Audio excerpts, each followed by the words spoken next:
Hello, my name is Nelia Garcia and this is Monica Ceballos. Our team is Team 7 and it consists of us two, Marcia Martinez, Hector Medina, and Luis Munoz. Today we're going to present on Chapter 6, which is a chapter on listening and reading nonverbal messages. And this is our slideshow. The first of all, the skill concepts that we use is that we confuse hearing with listening. Hearing is just picking up the sounds and vibrations, while listening is making sense of what we hear. Listening requires us to pay attention, and it requires interpreting what we're hearing and remembering the sound and visual stimuli.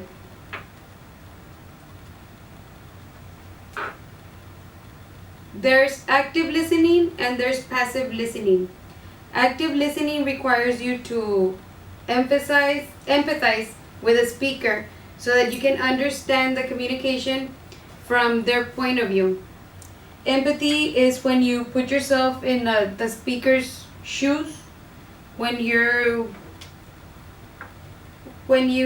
acknowledge what they're feeling. You have knowledge of the speaker, and there's flexibility on your part as to what they're feeling. And then comes the non-judgment, which is the acceptance part of it. When you accept what the speaker is saying, you accept it without judging their point of view or what they're doing. And then active listening also requires willingness. You need to be willing to listen and to pay attention in order for it to be active. An active listener listens with their ears, with their eyes, and with their minds. The passive listening, you're like a tape recorder, but it's not very accurate. You try to absorb as much as information presented as possible. You're just absorbing information without being active about it.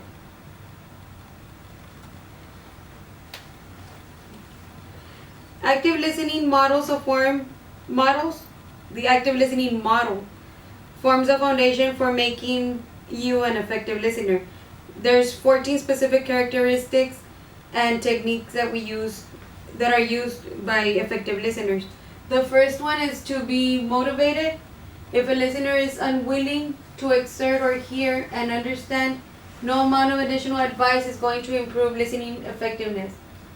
The first step toward becoming an effective listener is the willingness to make the effort. You have to make an effort to listen. You have to want to listen in order to be an effective listener. The second one is to make eye contact. Eye contact with a speaker focuses your attention and reduces the chance of you becoming distracted. When there's eye contact, it's a form of respect and a form of paying attention. So you take in more than if you're not looking or paying attention. You need to show interest. You need to put your part and show interest in the speaker. The effective listener knows and shows the interest in what's being said through nonverbal signals.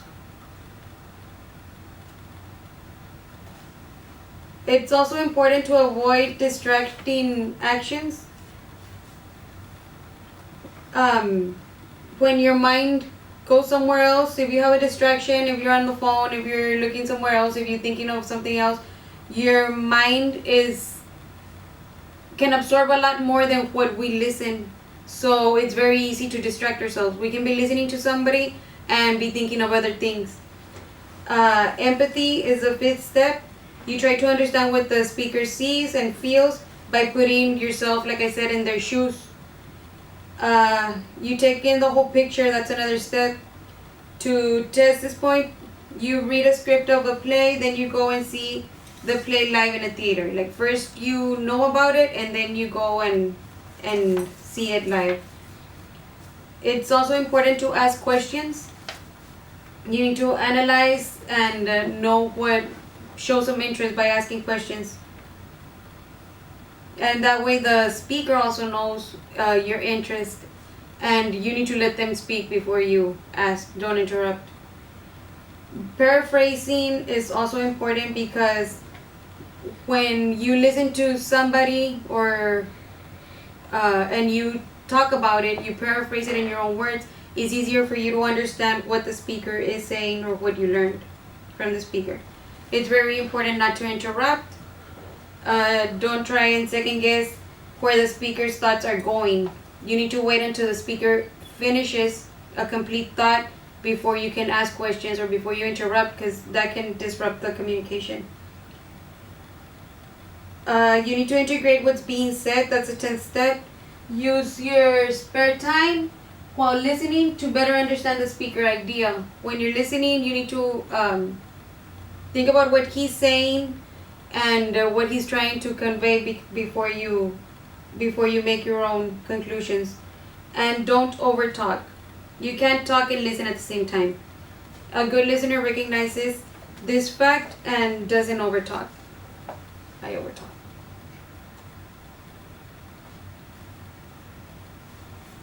The 12th step is when you confront your bias. When you're biased, use the information about the speaker to improve your understanding of what they have to say, but don't let your bias distort the message. Sometimes we're biased if somebody's talking about students, and I'm going to be biased about my child. I'm only going to be talking about my child, and I think that my child is the best. But no, we need to see the whole picture and see all the students in one. You need to, there should be a smooth transition between the speaker and the listener. Use moderation. Oh no, listener. Concentrating on what the speaker has to say and practicing not thinking about what you are going to say as soon as you get your chance. You need to process your thoughts, process what you're going to say before you say it. You need to, it goes to the same thing as having empathy and acceptance of what the speaker is saying before you rebuttal. That could be very negative. You need to be natural and don't try to become a compulsive good listener. Use moderation and develop listening techniques that are effective and fit well with your interpersonal style. You need to naturally be interested in what the speaker is saying. We have also then reading the nonverbal messages. Nonverbal communication is made of visual, tactical, and vocal signals, and the use of time, space, and image. In a face-to-face conversation, 92% of the meaning can come from nonverbal channels. Often a person says one thing but communicates another totally different vocal. The nonverbal communication is made up of visual, tactile, and vocal signals, and the use of time, space, and image. In a face-to-face conversation, 82% of the meaning can come from nonverbal channels. Often a person says a thing but communicates something totally different throughout the vocal intonations and body language. Like, let's say, someone asking for permission to go somewhere, and then you say like, oh sure, like if you say oh sure, or you can say like oh sure, like it's gonna say totally different things, like oh sure, like okay, yeah sure, you can go. It's like yeah, you can go, but if you say like oh sure, like sure whatever, it's like no, you better not go. And the visual communication can be also called as body language and kinesics. The face is the best communicator of nonverbal messages. Different cultures impose emotional restraints to hold back true feelings, and the same facial expression can mean different things in different cultures. Like, for example, agreement is indicated by up and down head nods in American culture, but it's expressed by side-by-side head movements in India. The eye contact allows us to read and communicate. Posture provides clues about the attitude and better. Gestures combine facial expressions and posture movements and indicates meaning. For example, on the eye contact, in some Latin American cultures, some people with lower status are not supposed to look directly to the face of a higher status individuals. And in the US, lack of eye contact could be interpreted as sign of, let's say, like you're not trusty. And on the posture, in a shift in posture means that something is changing, but it's up to the receiver to figure it out what. And on the gestures, like a salute, a tip of the hat, a handshake, a wink on the eye can mean like a handshake, like it's like low, or a tip of the hat is like giving some respect or something. And you say things without saying them, you're just doing them. And the use of touch is importantly as a handshake, a pat on the back, an arm around shoulder, or push, or a slap. Gentle touching as hand on an arm, a kiss or hug indicates support, liking, or intimacy. And pushing can mean something like aggressive, and you're not saying anything, but you're being aggressive. The vocal communications are how things are said, as exemplified by a common phrase. It's not what you say, but how you say it. Changing the intonation of the voice can alter the meaning. The most important aspect of vocal imitation is a change in vocal quality. Like, for example, changing the intonation for the voice when you say no. It can express mild doubt, terror, anger, or given a command. And vocal imitation, when people change their vocal qualities, it's a sign that they are communicating something extra. And time is a scarce, continuous, and irreversible source. So who we spend time with, and how much of it we give to someone communicates our feelings about who and what are important to us. Like us, like we have, all of us, we have like we have school, we have work, and we have really busy lives. So where it's up to us, like some people show more interest in the group on doing the meetings and everything, like we can interpret like the lack of communication from the other team members, because like we think like that they don't care, but maybe they do, but they don't communicate that. So yeah. Chromatics refers to the use of physical space to communicate. The three main dimensions of proximatics that are used for communications are the territory, things, and personal space zones. On territory, we suddenly say things by manipulating space. Like, how do you feel when you return from a class break and you find someone sitting on your seat?